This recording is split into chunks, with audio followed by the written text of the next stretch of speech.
আমরা সবাই মঙ্গল কাব্যের কথা জানি না, বিশেষ করে মনসা মঙ্গল কাব্যের কথা জানি না। এখানে মনসা মঙ্গল দেখতেছেন, ওই যে সেই কাব্যটা। মনসা ছিল দেবীদের মধ্যে বা দেবতাদের মধ্যে নিচু শ্রেণীর দেবী, তার চোখ সমস্যা ছিল এবং সে সারা শরীরে তার সাপের বিচরণ ছিল বা সাপের দৃশ্য ছিল। ওই সময়ে ওই অঞ্চলে একজন বিখ্যাত বণিক ছিলেন যার নাম চাঁদ সদাগর। চাঁদ সদাগরের 7টা ছেলে ছিল, সেই 7 ছেলের মধ্যে 6 ছেলে যখন সপ্তডিঙ্গা নিয়ে বাণিজ্য করতে যায়, মনসা তখন সেই সপ্তডিঙ্গা ডুবিয়ে দেয়। ডুবিয়ে দেওয়ার পরে চাঁদ সদাগরের ছোট ছেলে বা সর্বশেষ ছেলে লক্ষ্মীন্দরকে বিয়ে করানো হয়। বেহুলাকে তাদের বাসর ঘরের আয়োজন করা হয় লোহার তৈরি করে, যেটা বর্তমানে বাংলাদেশের উত্তরবঙ্গে বগুড়াতে মহাস্থান করে অবস্থিত। তখন মনসা কি করছে, একটা সাপ পাঠিয়ে সে লক্ষ্মীন্দরকে দংশন করছে। হ্যাঁ, এইবার আসেন আমরা আজকে মঙ্গল কাব্য সম্পর্কে জানবো। মঙ্গল কাব্য কি লক্ষ্য করেন একটু। মঙ্গল শব্দের অর্থ কল্যাণ। আমরা নরমালি বলি যে তোর মঙ্গল হোক, তার মানে কি কল্যাণ কামনা করি। বিশ্বাস করা হতো এই কাব্যের শ্রবণে, এই কাব্য শ্রবণে বা এই কাব্য যদি কেউ ঘরে রাখে, ঘরে রাখলে গৃহস্থের মঙ্গল হয়। তার মানে ঘরে রাখলে মঙ্গল হয়, ঘরে না রাখলে অমঙ্গল হইতো। আবার অনেকে মনে করেন মঙ্গল রাগে গাওয়া হতে বলে এর নাম মঙ্গল কাব্য। আবার কিছু কিছু বাংলা সাহিত্যিক মনে করেন এক মঙ্গলবার থেকে আরেক মঙ্গলবারে যে পদ রচিত হইতো সেজন্য এটাকে মঙ্গল কাব্য বলা হইতো। আসলে কি তাই?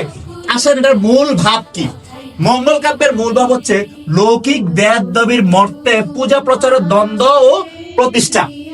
পূজা প্রচার করার জন্য বেসিক্যালি এই মঙ্গল কাব্য লেখা হয়েছিল। প্রধানত হিন্দু সমাজের নিম্ন বর্ণের দেব দেবীরা উচ্চ বর্ণের মানুষের স্বীকৃতি আদায়ের যে সংগ্রাম করেন, ওই যে বলছে হিন্দু ধর্মের নিম্ন মানে দেব দেবীর মধ্যে উচ্চ ভিআইপি আছে, নন ভিআইপি আছে, ভিভিআইপি আছে। ওই মনসা ছিলেন এদের মধ্যে একজন, মানে একবারে নিচু শ্রেণীর দেবী। ওই নিচু শ্রেণীর দেবীকে ওই সময় যে শাসক ছিলেন বা বণিক ছিলেন চাঁদ সদাগর পছন্দ করতেন না। তারা যে নিজের দাবি যে আদায় করে নেওয়ার যে সংগ্রামটা, সেটাকে নিয়ে হচ্ছে মনসা মঙ্গল কাব্য বা মঙ্গল কাব্যগুলো রচিত হয়েছিল। গঠন কাঠামো, তার মানে এটা কেমন কিভাবে ছিল দেখেন। প্রায় প্রতিটি মঙ্গল কাব্যের 4টি প্রধান অংশ থাকে। কি কি এটা? প্রথমত বন্দনা করা, মানে প্রথমত তার গুণগান করা। গ্রন্থ উৎপত্তি খণ্ড, কিভাবে সেটা আসছে প্রেক্ষাপট। দেবখণ্ড মানে দেবতাদের কাহিনী বলা, এবং নরখণ্ড এবং ওই যে মৃত্যুর যে কাহিনীটা বর্ণনা করে সেটাকে বলে নরখণ্ড। এই 4টা খণ্ড নিয়ে বেসিক্যালি মঙ্গল কাব্যটা রচিত হয়েছিল। মঙ্গল কাব্যের প্রধান ধারা 3টা। কয়টা? 3টা। সেই প্রধান 3টা ধারা আমরা এখন মনে রাখবো, লক্ষ্য করেন। প্রথমত মনসা মঙ্গল কাব্য, চণ্ডী মঙ্গল কাব্য এবং অন্নদা মঙ্গল কাব্য। পরীক্ষায় 3টা থেকে বেশি প্রশ্ন আসে। মনসা মঙ্গল কাব্যের চরিত্র কে? বেহুলা, লক্ষ্মীন্দর, চাঁদ সদাগর এবং দেবী মনসা। চণ্ডী মঙ্গল কাব্যের চরিত্র কে?